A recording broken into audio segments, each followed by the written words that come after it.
Just first wanted to welcome everybody to our very first virtual all-day conference, the Future Proofing Your District Plan Conference. And we have built a whole conference hub, so I just want to kind of run through how that works just to make sure everybody knows. We worked really, really hard to make some networking opportunities available. Apparently, we just broke the chat. We broke 5,000 live chats, so we actually just had to literally increase our license like just half an hour ago. So that's cool. Anyway, so I'm going to start with a special thank you to our sponsors, Catch-On, Classcraft, FileWave, Global Teletherapy, GradeCam, and Sanford Programs. And of course, thank you to all of our association partners. So I just want to talk through the hub. So when you're in the hub, you can actually, as I said, live chat. Of course, my voice is going now.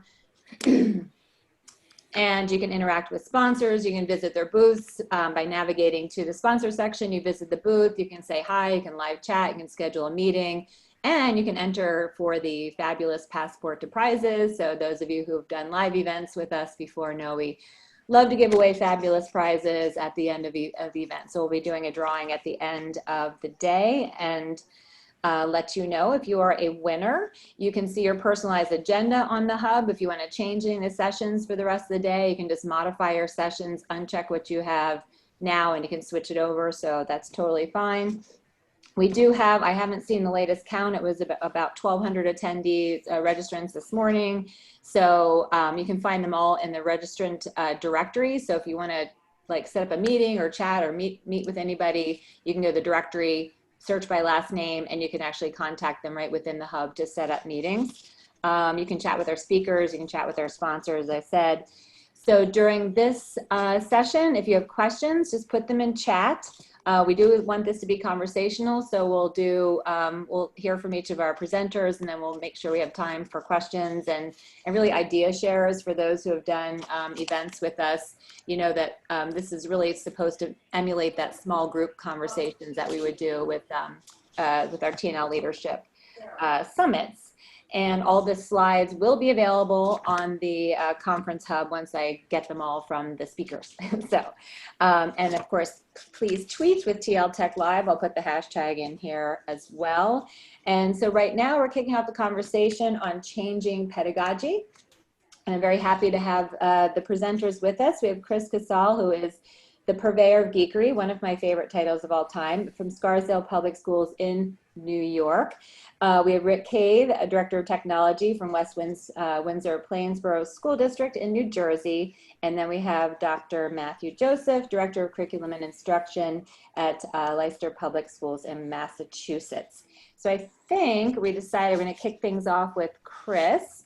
And Chris, if you want to just share your screen, if there are any slides that you wanted to share with everybody, and put your questions in chat.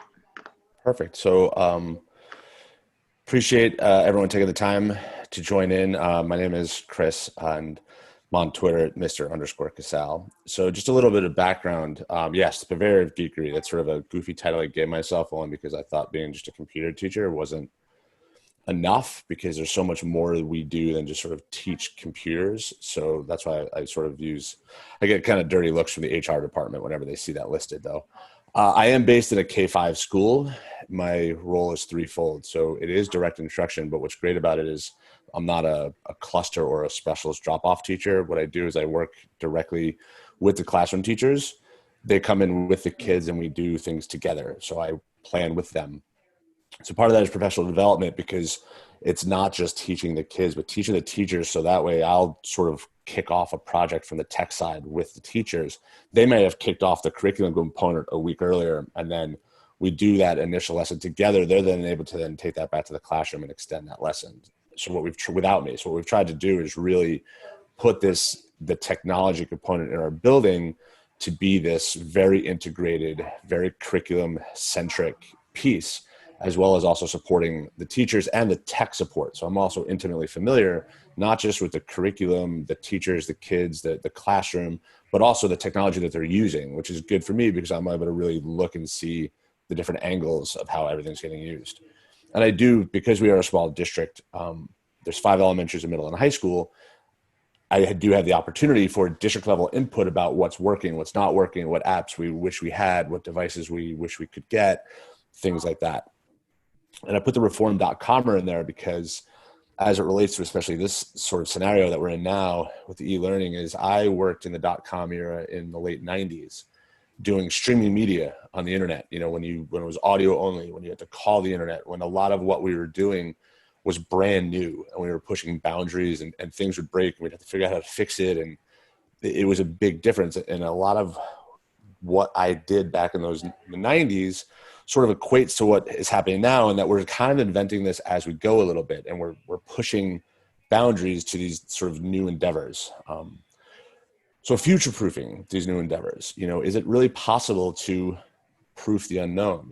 Can you weather-proof for a type of weather that you've never seen before? You can anticipate what the weather may look like and sort of build towards, the cold or the moisture. But if there's a new thing coming down the line and you don't know what that new thing is, it's hard to proof for that. I don't know if anyone really saw a global worldwide lockdown where everyone went to e-learning. I mean, I don't know if there was ever anybody that had this sort of as a prediction. Improving e-learning models, improving teaching and learning digitally. I mean, those are all things that are sort of the knowns and the things we can look to. And when I was asked to be on this, I was thinking about it. I've spent a lot of time kind of going back and forth and changing the slides and stuff, and that we're really not changing anything. We're just sort of adapting and finding new mediums. It's if the art of the teaching is sort of the painter with the oil and the canvas, but now we're just being that same artist, but instead of oil and canvas, we're trying charcoal and paper. We're still trying to create, we're still trying to work within that same sort of artistic bent or that same artistic mind, but we're just doing it through a different outlet and through a different process. And in researching this, because I'm enough of a goofball that I actually sit there and sort of research the different things that were going on, I didn't even realize that really EdTech started in '78 when Apple had a contract with Minnesota to put computers in some of the schools. And then I believe it was around '82 when Apple donated the computers to California. Now, yes, there's all sorts of sort of political and tax-based reasons, and there's sort of a skewed history as to like what were Apple's real motives, but not on that end of it, but the end of it of, wow, there's been technology in education and changing education and impacting education since 1978. And we're in 2020. And yes, this whole pandemic has really made us relook at a lot of things, but it's kind of wild to think that this is something that's actually started a long time ago, like 40 years ago, this shift began. And if we kind of look at this thing of this shift started 40 years ago and now we're here and we're on the Zoom and we're learning virtually and no one's in school. Well, okay, maybe that's part of that future proof. Like what if we can take that history lesson of where we started in the late 70s to where we are now, maybe we can look at that to figure out where it's going next. From the core standpoint of the teaching from where I am in Scarsdale is we have this periodic table of apps. Now, these with the asterisk is, none of these operate in isolation. So the pedagogy is still the teaching, right? It's still the people. It's still the teachers and the students, because all these apps are bits and bytes or, really expensive boat anchors if you're not actually using them well. And if you're not using them to be integrated with the curriculum and using them to be a better part of the teaching and learning, and not just, we're going to use this app because it's new and it's shiny and it makes really new shiny things. It's like, why? What's the purpose? We try to look at our apps, and we didn't make this. We made this a year or so ago, a year and a half ago. This was just about for us to figure out to that pedagogy concept of like, let's not just buy apps. Let's not just use apps because we read about them in a newspaper or somebody tweeted about them. Let's use apps because they do something to benefit and support the teaching and learning, because they benefit and support the curriculum. So that's why we spaced out the actual apps that we use based on how we use them, student voice, digital citizenship, those kinds of things, to give us a better sense of how we can focus our efforts and focus our intention on making the technology truly integrate and support the content area curriculum. When e-learning happened, everybody's like, oh my God, yeah, we have all these apps, it's great. I kind of took the approach of, no, actually, let's go less. Like we had all those apps on that periodic table But a lot of those apps really work when we get to sit with each other and we get to sit with the kids and we get to trade the iPads back and forth, or we get to have a student, put their creation up on the smartboard and everyone gets to see it and everyone goes back to work with that idea in mind. And it was like, just because we have access to all these things doesn't mean we should use all these things. We are now in this new world, this new environment, this new e-learning concept. Let's scale back. We have G Suite as our core. And the reason why it's bigger there on the left is because not only is it drive and docs and all that stuff, but it's our single sign-on. So for Seesaw, in grades 2 through 5, they sign into Seesaw with their Google account. We're already thinking about next year giving Google accounts to our K and first grade students. Because right now we had to send home initially the generic QR code. Then after we got closed, about a week or so later, Seesaw introduced the home codes. So we were able to send those home. But there were some issues with that just in terms of multiple students in the house, losing the code. But knowing that we have the G Suite as our sort of single sign-in method, we can then use Seesaw. Screencastify links right to Chrome. So it's like, let's simplify basing everything off of that sort of Google account for sign-in for access. Let's make access as easy as possible in this situation. The G Suite is a huge core of, they may not be the most robust or greatest apps in the world, but in this situation, they get the job done. And that sign in with Google option is huge for accessing and opening up opportunities for other things. Screencastify is something that we've always used. And, in the past, you get like the 5 free videos, whatever, you can make a video, you can download it. YouTube is also big. And now we didn't use YouTube a whole lot. I use it a ton for the computer lab stuff. But in school, you have something in Drive and you show it. Maybe a teacher looks at a YouTube video. But we've been pushing YouTube links, teachers putting content on YouTube, teachers leveraging content that exists there because YouTube is accessible. It's available there at home. YouTube is an app that works on, iPod touches, it works on cell phones. YouTube is one of those platforms that is readily available and easily accessible by everyone, teachers and students alike. Now, yes, there is the bandwidth concern and there is the issue of access, but something like YouTube, since it's so ubiquitous and since it's so well known, that's a lower entry point for access than some other services. And then we also have those smaller icons over there on the right. Those are things that we have always used. And we always use them in school for different reasons. And now it's like, teachers know how to use those within their curriculum. Students are familiar with them. Let's focus on those because they can support communication. They can support the content and the curriculum. They can support student voice. They can support the connection. Something like Flipgrid is so great for just hearing and seeing each other, even if it's not a Zoom call. Lexia is something that we've always had, and it was one of our RTI platforms. Lexia was one of those services that once this pandemic went nationwide and all the schools were closed, they upped our subscription. So now instead of it just being certain students having access, all of our K-5 students have access to it.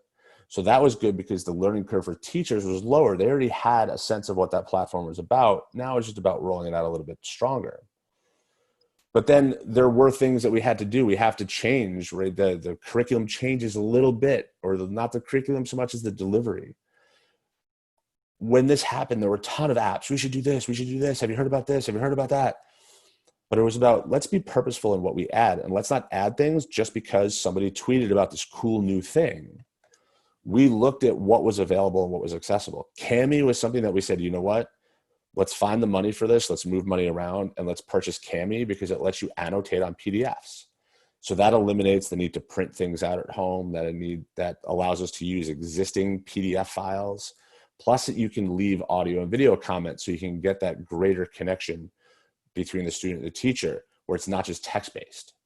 Padlet we've always used, but everyone used the free version. So we were able to upgrade everyone to the premium version where it's unlimited so you can have greater student-teacher interaction, student creation. Same thing with Screencastify. We already had it.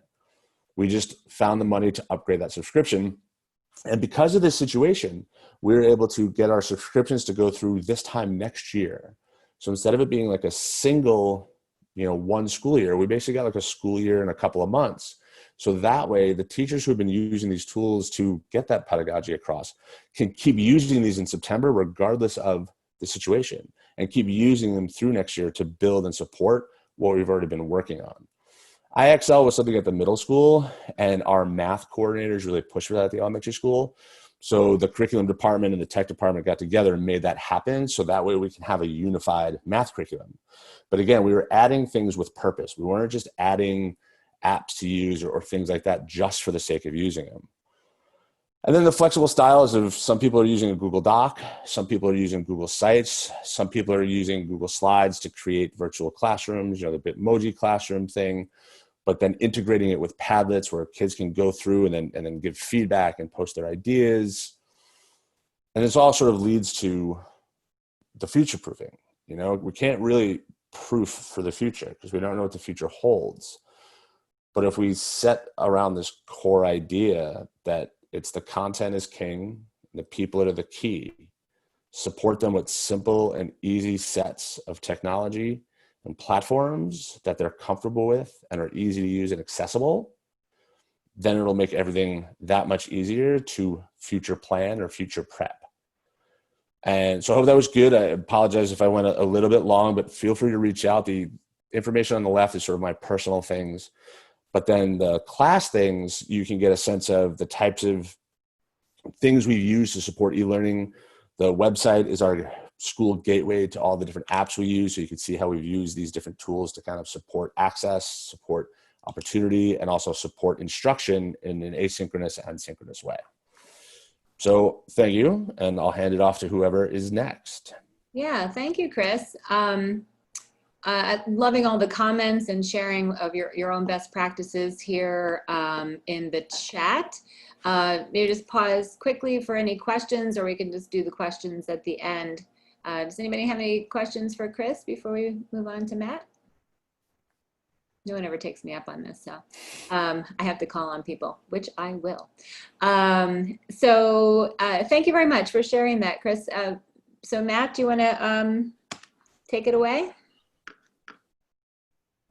Sounds good to me. And Chris and I had an opportunity to talk yesterday, and you'll see some overlap in some of the things that we talk about, because too often you see things that you're like, oh, well, that one district did it, but these other 7 are going to do it this way, and this one does it this way. So we really talked about like how much should we shift it. So some of it will be overlapping, but it's very intentional in the sense that I'm looking also at from a district lens. So I'm going to share my screen, talk a little bit about it, and my questions are going to be kind of not at the end. I have a few throughout just to engage with you, and again, not for a long period of time, only because I want to make sure Rick has enough time, we have time at the end, but just know that the questions are coming. So, all right. Oops, wrong thing. Present. All right, so we're here. So this is me. My name is Matthew Joseph. I'm not going to give a full verbal resume, but just show I've had an opportunity to be a teacher, a principal, and now a district administrator in multiple levels. And the reason I put this is not to say, hey, check this out. It's because when I went to Springfield College, I graduated in 1993 and went to Pittsfield, Massachusetts. I taught for a few years, and then similar to Chris, around 2004, Maine went one-to-one, and Apple wanted to come into Pittsfield. And they did. We launched a one-to-one initiative in our middle school in 2004. And we said the same thing then. How are we going to future-proof? How are we going to get our students future-ready?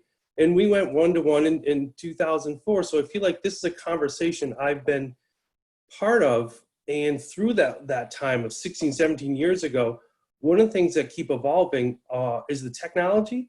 But what I want to talk about today, too, is how to make this future-proofing look back at ourselves. So what I mean by that is we're always changing, and the hardest part of changing is letting go of what's in the past, what we had.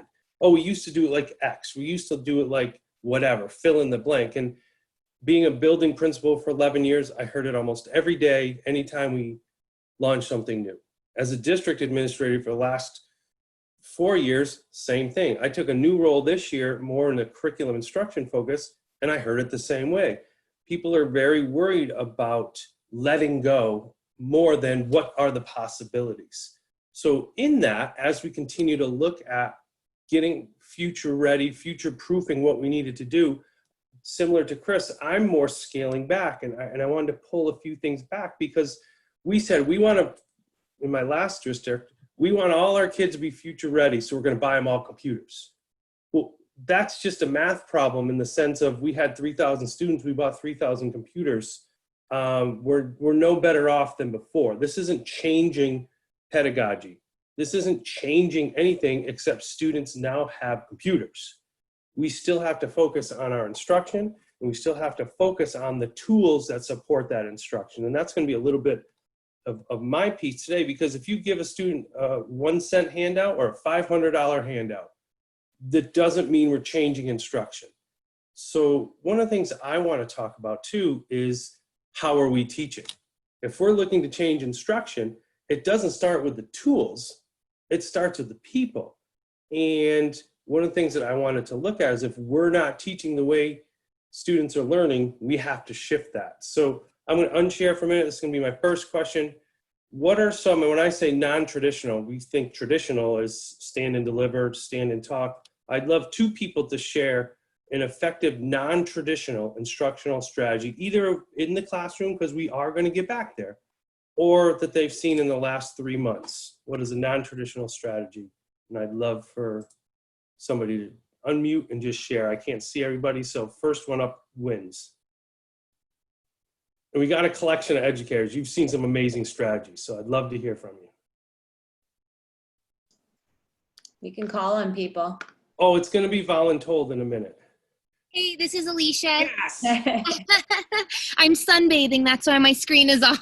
That's right. You can still. Look at you. I teach kindergarten, and I just love singing and dancing, everything.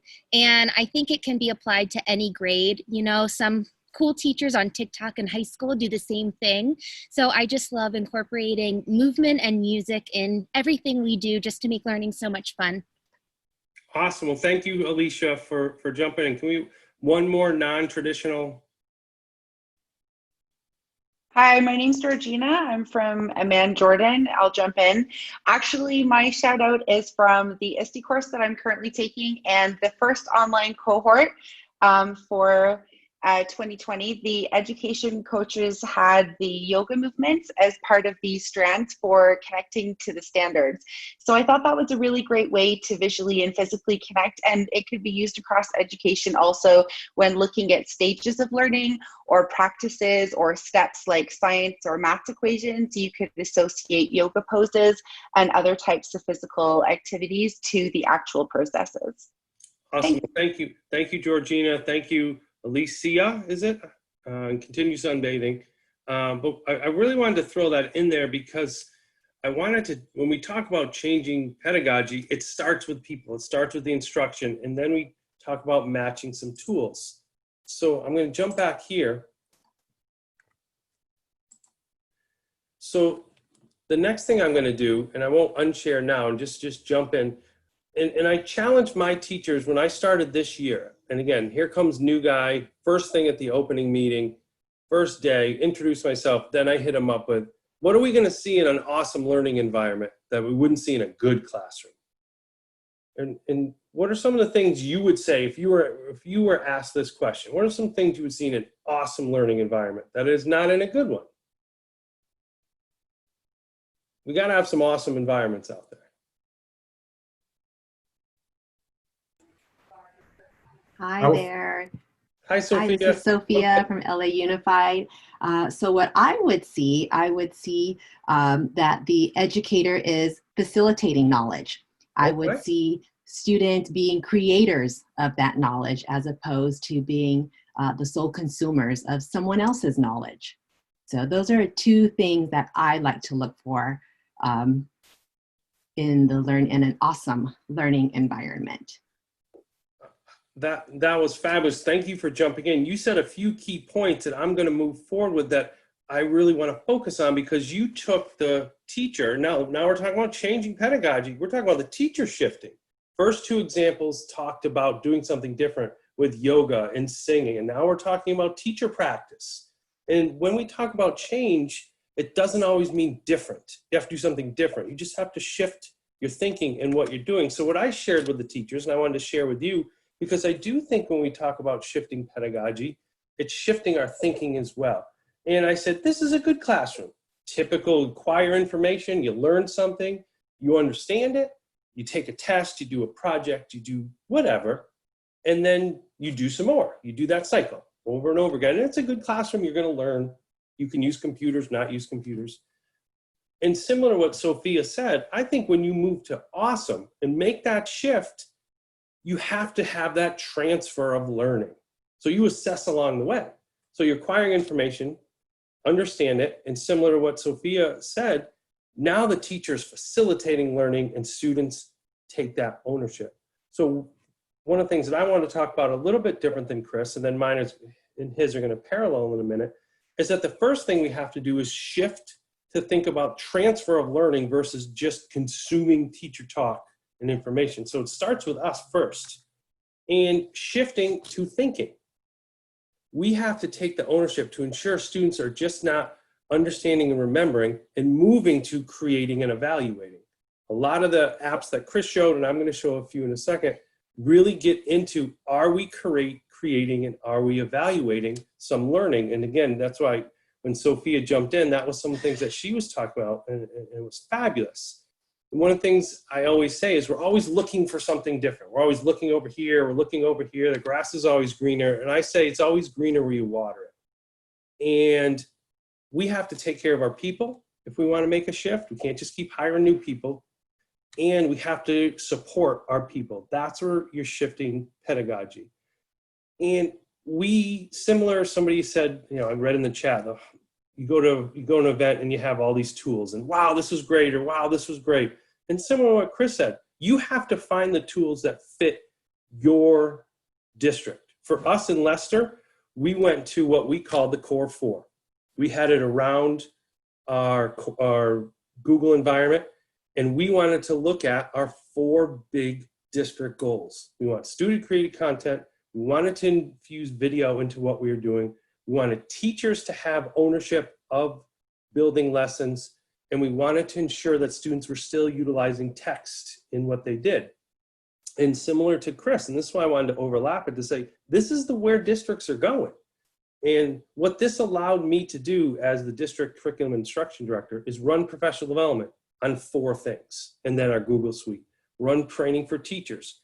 And what it allowed us to do is when we launched this like December 6th, and when we went out of school, parents were comfortable, teachers were comfortable, obviously besides the obvious discomfort of being out of school, because they knew what was coming, in the sense of when the work was sent home, they knew it was part of what we were doing. And we did that by matching our tools to our instruction. And doing that allowed time to maximize learning. So I don't want to cut into Rick's time, because I know I'm going over as well, but this is the question I have. I'd love to keep going at the end if we could. Like, so you saw some things from Chris, you saw some things from me. I hope you saw some overlap in tools. Is that what are some of the things that you use? Because we didn't do a great job, I'm not gonna lie to you, in the beginning of remote learning. And to be honest with you, we weren't doing remote learning, we were doing pandemic learning. We were hoping we'd get it right, and we hoping we did well, and we were just treading water until we had a structure. Is think about some things that worked for you, because not doing nothing isn't an option. We have to continue to move forward. We have to shift our instruction and shift how we think about learning. Feel free to reach out to me, same thing. And again, if we have time at the end, we can jump back in, but I've been the last presenter in a group before, and I know how that feels. So that's why maybe I'm kind of rushing a tad, but feel free to jump in, and happy to connect. Yeah, thank you, Matt. So keep the questions and comments coming in the chat. Some terrific ideas being shared here.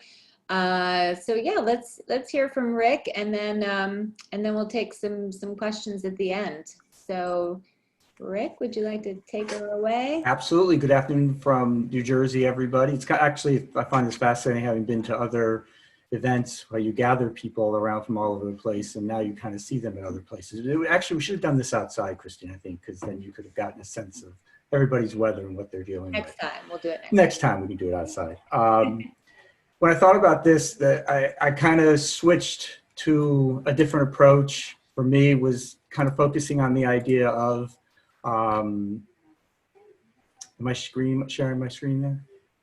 Yep, you're good. Yep, good. The idea of what has happened because of pandemic, you know, how has it impacted our pedagogy? How has it impacted those, you know, what's going on in the classroom or the virtual classroom, as it were.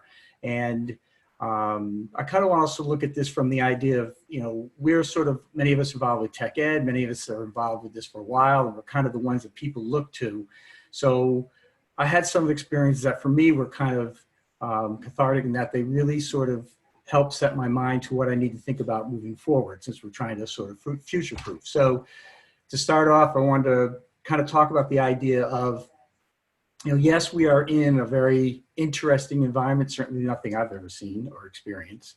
And it's been kind of amazing to see the response of the staff and the teachers in making this stuff all work. And I do think that this quote kind of summed out very nicely that, you know, I saw some people trying to just sort of approach it as, I just need to do what I've always been doing. Just figure out a way for me to take exactly what I've done and extend it, you know, home. And I think that the idea that, you know, we have an opportunity here because we can take and use this technology, this opportunity for the people to use technology and put them in a situation where they haven't used it before, forcing people to actually use the stuff before. But that also gives an opportunity to kind of look at what we're actually doing and how we do it and sort of reevaluate it. It's almost like it's an opportunity to experiment. You know, this is, I think if we had proposed this and said, listen, what I want you to do is take all the kids, have them stay at home, and then we're going to try and teach remotely. I don't think anyone would have bought that idea. But now that you're kind of in it, what is it that you're seeing? What changes have you made? What things are working for you? So I want you to kind of think about this question. Whoops.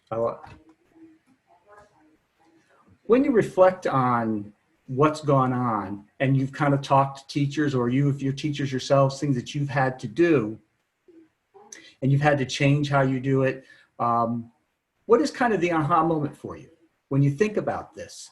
I don't know, maybe everyone hasn't had, but I know some people have had to have this. You know, I know for us, we quickly got thrown into the fact that we had to be out and we had to quickly turn around, and we sort of put a 2-week plan in to just get people through to 2 weeks. And then we realized we have to get it through another week and a half. And then we got to our spring break. And then we started to reflect and kind of change the way we did it. And in doing that, we started to do things differently. And when I thought about this for, you know, kind of what was the aha moment for me, it was the importance of ownership for today's learners. And I saw that in the first round of lesson development, where we got together right before we were to get out. We were closing on Monday. So on Friday, a bunch of supervisors and teacher coaches and teachers got together and sort of developed a plan for the next couple of weeks. And what was really interesting about it was the elementary schools responded really well. They kind of dove into, okay, what is this going to look like when our kids aren't in the classroom, they're at home? Whereas the middle school and the high school teachers were really looking at it as, how do I just do the same thing I've always done? How can I do, you know, video conference and I can give them their lecture and they can do their work? And it kind of came back when we sort of looked at it. I've seen this before. I look at some of our tech integration projects that we've done. I've found that the elementary schools, if you give them the right equipment, it's amazing. It happens so organically in the elementary schools. You give kids tools, you give them the freedom to do it, and they will use it. At the high school, it seems to be much more planned and much more, it has to be figured out. Teachers are figuring out how to do it. In the elementary school, you just give it to them and the kids figure out how to do it. And so that idea kind of got reinforced for me, that the kids really need to have ownership in this new kind of environment that we're working in. And in this virtual learning, it was very important for them to have that. I was going to take a second here, if I can, to see if anyone would be willing to share if they had any aha moments from, you know, their experience, you know, with this remote learning, something that they never thought or didn't expect to see, that has really kind of maybe changed the way they think about how they teach or what class could look like when they return. So since we've already, greased the wheels with people, I know that people are excited to share right now. Any volunteers? One of the things that we hear a whole lot is Zoom fatigue, and it's not necessarily a celebration, but something to keep in mind as we're looking at what we expect out of our kids and trying to duplicate what happens in the classroom. But that is definitely something that was unexpected, and I think even a lot of the adults experienced. Yeah, we had and when we first started, it was interesting. We did not use a lot of synchronous or kind of live video connections with the kids. That was not something that was done. It was more sort of project-based learning more than anything else. And but it became apparent very quickly that one of the key components to having kids in school is the connections they make with their classmates, the connections they make with their teachers, and the connections the teachers make with their kids. And that was something that really was missed. And that became this sudden drive, to go to Zoom. But now you're right, we're starting to hit the same thing. We're kind of getting this, all right, this is not the same thing as sitting in a room with people. You can see people, but it just isn't quite the same. Anyone have anything else? I can add on to that to share as well that we all thought at the very beginning that synchronous learning with video conferencing was going to be a super massive success. But what we found was that the attendance rate for students were not 100% there from the beginning. And just like any new fad, it dropped out really quickly. So we have to be really adaptable and flexible to different approaches that are going to engage students to keep them learning through the distance learning process so that we don't lose students during that process. Right, yeah, and what we're starting to look at is, trying to use these experiences, what does it look like for next year? Because, for example, we realized that we went out in March, but the teachers had months to establish protocols, to make connections. The kids learned how the processes of the class and what the expectations were. And all that kind of stuff happened because they were in class from September through February and into part of March. If next year, and we really don't know, in our state, they're just not sure what's going to happen next fall, and they're kind of up in the air with it. If we start the year in the same kind of environment, how are we going to go about making those same rules and connections and guidelines and getting all that stuff established? Because we have, noticed that it isn't the same when you're doing it remotely. So that's definitely something that is on our mind pressing as we look for next year how to make it work. When we looked at the technology, one of the things that really struck, and this was sort of a bigger picture idea for all of you out there who have to deal with, trying to provide guidance for technology and education, is that the fact that we were able to do as much as we did in response to COVID is pretty amazing. I mean, I think of, my younger years growing up, and even as a younger, early on as a teacher, if something like this had happened, there was really very little we could have done. You could maybe make a phone call. There weren't the opportunities to kind of make those connections. And so because of all the technology and the power of all that technology, we were able to really extend the classrooms and have make some connections and do some things that we never would have thought were possible. And I have to admit that after thinking about that and looking at all of the ways that our teachers have used tools and all the things that are out there, this one question that kind of came back into my mind was, what would school look like if we actually let the kids have full access to all this stuff? Because if you think about it, I know sometimes it's a financial issue, but as things are slowly becoming more and more available to kids, there are still a number of classrooms that you walk into where the use of the technology is directed by the teacher. The use of things is guided by the teacher.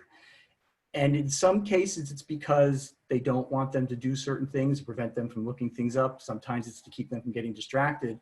But other times it's because it just doesn't fit into the way the teacher teaches. And so I kind of thought about this recently and said, kind of moving forward, if I have to figure out how we're going to make these changes, that's the question I have in my mind. What would it look like if we gave kids unfettered access to all this stuff? And we are making changes. In some ways, as a colleague of mine says, it's sort of like a stampede of turtles. You know, the changes are there, people are running, it's slow progress. And I just think that's important, that as long as the changes are heading in the same direction, that'll kind of keep us moving towards improving everything. So I want to thank you for that, and thank you for listening. I look at left of 6 minutes of time to actually ask other questions or follow-ups. So I will leave it at that and turn it back to you, Christine. Yeah, thank you. Thank to all of you. And yes, we do have about 5 minutes for questions. So I don't know, Matt, if we want to go back to your guiding question, or if anyone would like to, it's just some terrific ideas being shared in the chat here. So thank you for that. Questions, anyone? I wanted to jump in, if you didn't mind, to kind of steer the question a different way, because I think, and I've been in a lot of sessions today and seen some amazing things. Rick and Chris just showed some great things. What are some things that you have seen and tried that just didn't work? Like that we've seen some tools in trying to change or try and force it in. We talk about all the things that are great, but what are some things, or maybe one thing that it didn't work out so great for you?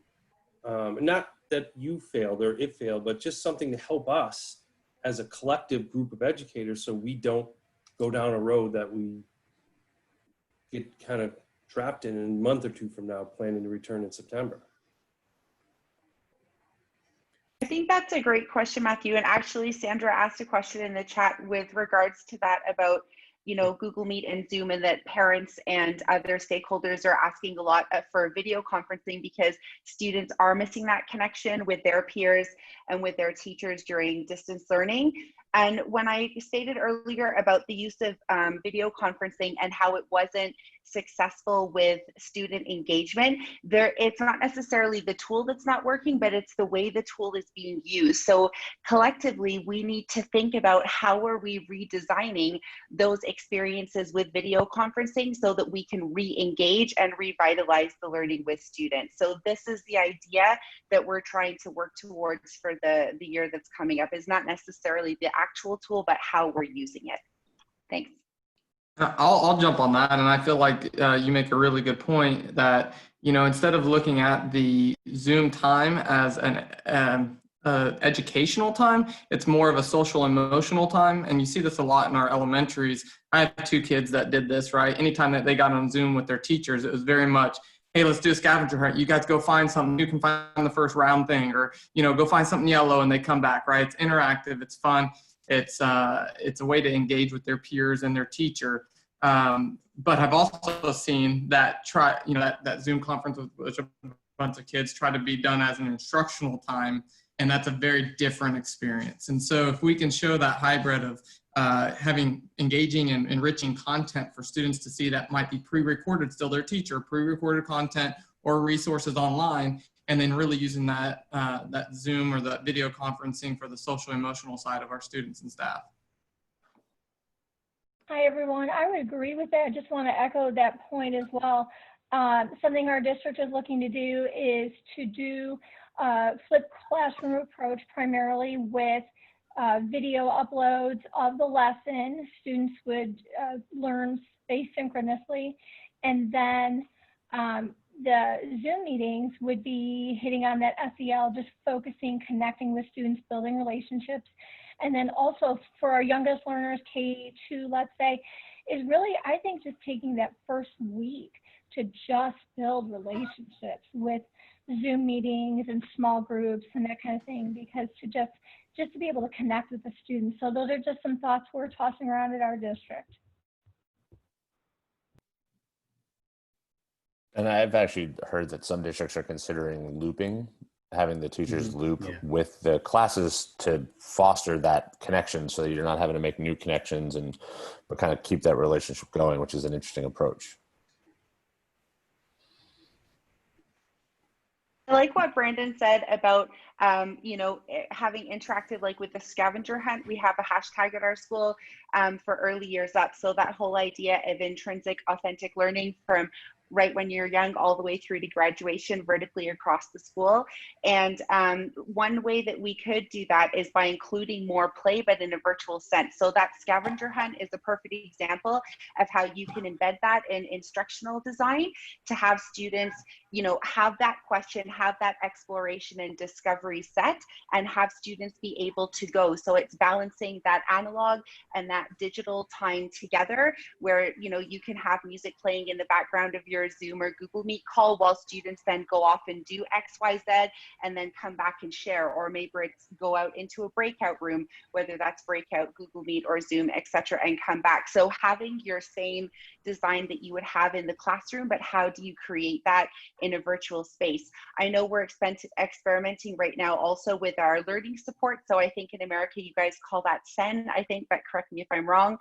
So we're having the Google Meet alongside the synchronous Google Meet that's happening in the classroom, where the support teacher is actually one-on-one with the student while the teacher is also listening to the actual synchronous instruction lesson that's going on at the same time. So we're experimenting with all kinds of things to see how we can meet the needs of everybody in the virtual space.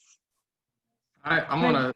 I Sorry, just wanted to say, Christine. Georgina, I'd like to find out more about that, because that's something that we're looking at to move forward to. So I'd like to find out more information regarding that. Sorry, Brandon. Oh, you're fine. So you got us all talking now. I know. So how about we do this, just so people who want to take a stretch break, what we've been doing is, this is a lounge, you guys can hang out and chat. So I'm just going to kind of formally end this session, but we've got 15 minutes until the next one starts, which will be digital citizenship coming up. So I'll just wanted to thank our speakers, so that in the on-demand version, we'll have a nice neat ending here. So thank you to Chris and Matt and to Rick for your time. And thank you to everybody for joining us, but feel free to hang out and keep chatting.